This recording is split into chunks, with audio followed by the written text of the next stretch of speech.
అందరికీ నమస్కారం. దేవి శరన్నవరాత్రుల శుభాకాంక్షలు. నవరాత్రుల మొదటి రోజు అలంకరణ శ్రీ బాలా త్రిపుర సుందరి దేవి.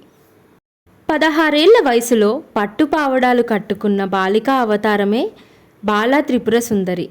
ఈరోజు అమ్మని కొలిచి ఆమెను ధ్యానిస్తే మన సంతానం ఇబ్బందులు లేకుండా ఆరోగ్యంగా ఉన్నతగా ఉంటారని నమ్ముతాము. అందుకే పిల్లలకి విద్యాబుద్ధులు నేర్పించినప్పుడు చాలామంది మొదట బాలా త్రిపుర దేవి మంత్రాన్ని ఉపదేశిస్తారు. బాలా త్రిపుర సుందరి చిన్నపిల్లల్లానే అల్ప సంతోషి, తొందరగా కరిగిపోతుంది.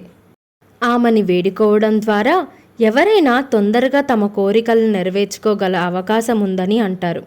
వయసులో చిన్నది అయినా కూడా ఈ బాలికా అవతారంలో అమ్మవారు 3 లోకాలలోనూ అందమైనదని, అందుకు దీటుగా శక్తి సంపన్నురాలు కూడా. బండాసురుడు అనే రాక్షసుడు తన 30 మంది సంతానమైన రాక్షసులను యుద్ధానికి పంపిస్తే అమ్మవారు బాలరూపంలో ఆ రాక్షసులపైన విజయాన్ని సాధించారు. ఆ రాక్షసులు సామాన్యులు కారు. చాలా యుద్ధాలలో ఇంద్రుడు మొదలైన దేవతలను ఓడించిన వాళ్ళు. యుద్ధంలో బాలా త్రిపుర సుందరి హంసలతో లాగబడే కన్యక అనే పేరుగల రథంపై వచ్చి బండాసుర పుత్రులందరినీ కేవలం ఒక అర్ధచంద్రాకారం అనే బాణంతో కొట్టి సంహరించిందంట. ఇంకొక కథ ప్రకారం బాలా త్రిపుర సుందరి తరకాసురులతోటి యుద్ధంలో సాక్షాత్తు ఆ పరమశివుడికి సహాయం చేయటం కోసం ఒక యజ్ఞకుండం నుంచి స్వయంభూ అవతారమిచ్చి ఆయన బాణంలోకి ప్రవేశించింది.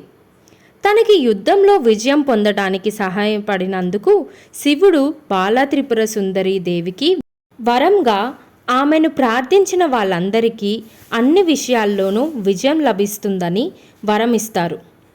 ఈ విధంగా బాలా త్రిపుర సుందరి దేవి అందరి కోరికలను తీర్చే అమ్మవారి రూపంలో మనకు దర్శనం ఇస్తారు. అభయహస్తంతో అక్షరమాల ధరించిన ఈ తల్లిని ఆరాధిస్తే మానసిక బాధలన్నీ తొలగిపోతాయని అంటారు.